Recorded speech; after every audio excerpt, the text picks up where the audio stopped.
Welcome to class, everyone. Settle in, grab your seats. Today's explainer is, well, it's a wild ride. We are going to trace how a single, seemingly basic technology literally sparked the Islamic Golden Age, and, on the flip side, how stubbornly rejecting another technology caused the whole thing to crash. We're talking magnificent rises, tragic destruction, and one absolute game-ending miscalculation. All right, let's take a quick look at the syllabus. We've got 6 key acts today. We'll go from memory to papyrus, see how paper sparks a golden age, cover the fall of Baghdad, look at Ibn Khaldun's final legacy, witness the printing press revolution, and end with the fatal Ottoman delay. Let's get right to it. Section 1. From Memory to Papyrus. To figure out exactly how things fell apart, we first have to understand how Islamic history was originally recorded, or actually how it wasn't. There was a massive, urgent shift in how information was kept. Right after the Prophet passed, peace be upon him, the early caliphs didn't write things down. Why would they? The Sahaba, the original companions, were still alive, carrying the history flawlessly in their own memories. But jump to year 99 AH. The companions are passing away. A new generation is starting to forget, getting swept up in Roman and Persian myths.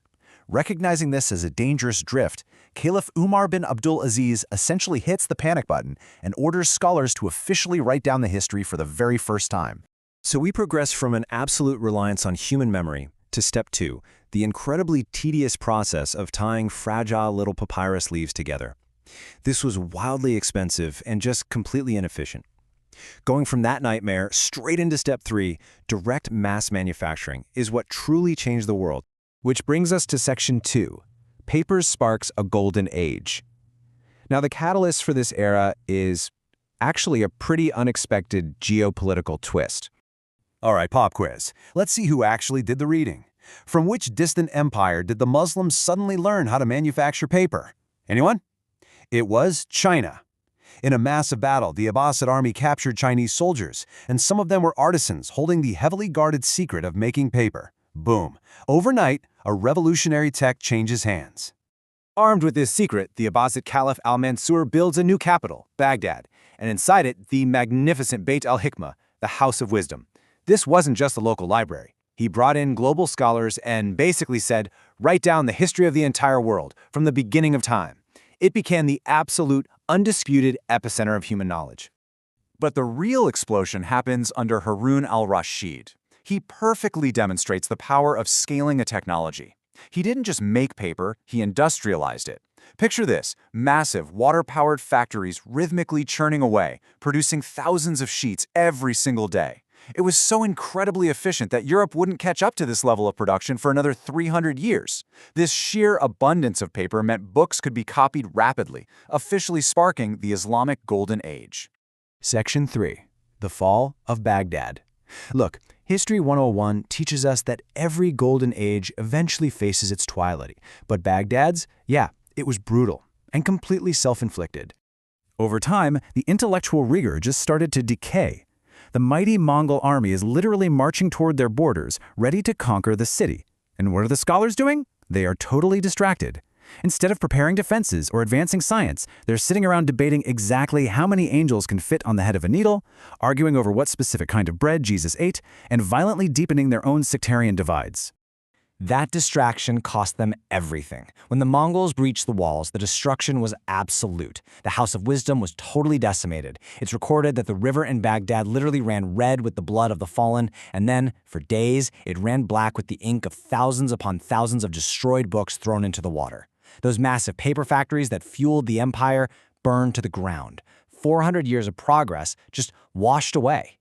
Time for pop quiz number 2 to keep you on your toes. Who was the grandson of Genghis Khan that personally ordered this devastating massacre? If you guessed Hulagu Khan, you are absolutely correct. Section 4. Ibn Khaldun's Final Legacy. From those smoldering ashes of Hulagu Khan's invasion, a profound despair swept the Muslim world. But a few brilliant minds desperately scrambled to save whatever they could. You had scholars like Ibn Kathir working tirelessly to compile vast histories to anchor a fractured society. And then you have men like Ibn Khaldun. He is often seen as one of the absolute last great scientists of this era. His sociological observations were so ridiculously ahead of their time that the very first volume of his book is literally still taught at Harvard and Oxford today. But despite these individual geniuses, the broader infrastructure of knowledge had completely collapsed. Moving to Section 5, the printing press revolution. While the Islamic world is trying to recover, let's look over at Europe and see how this triggers a massive, irreversible global power shift. This contrast is staggering. Because paper production had shifted to Christian Europe after the Mongol invasions, Europe was perfectly primed for the next big leap, Gutenberg's printing press. A Muslim scholar writing by hand is cranking out maybe 40 pages a day. Over in Europe, Gutenberg's new machine is mechanically thumping out 4,000 pages a day. The math is simple, but the implications are world-altering. Which brings us to Section 6, the fatal Ottoman delay. Here is the climax of our explainer. Europe is printing millions of books and democratizing knowledge. But the new Muslim superpower, the Ottoman Empire, makes a truly catastrophic decision. 300. I really want you to let that number sink in. 300 years. That is the staggering amount of time the Ottoman Empire actively banned the printing press within their borders.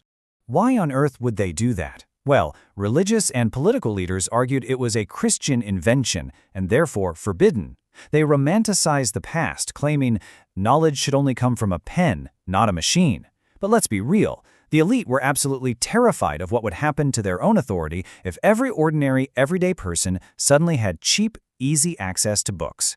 The results of this ban were devastating. Muslims literally had to start importing basic paper from Europe, and while the Islamic empires diverted their wealth into building breathtakingly grand architecture like the Taj Mahal, Europe was busy building massive sprawling university systems.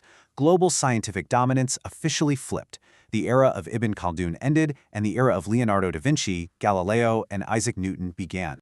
One last pop quiz for the class to make sure you fully grasp the absolute turning point here. What was the machine? Yes, the printing press. A machine that didn't just print ink on paper, but literally printed the future.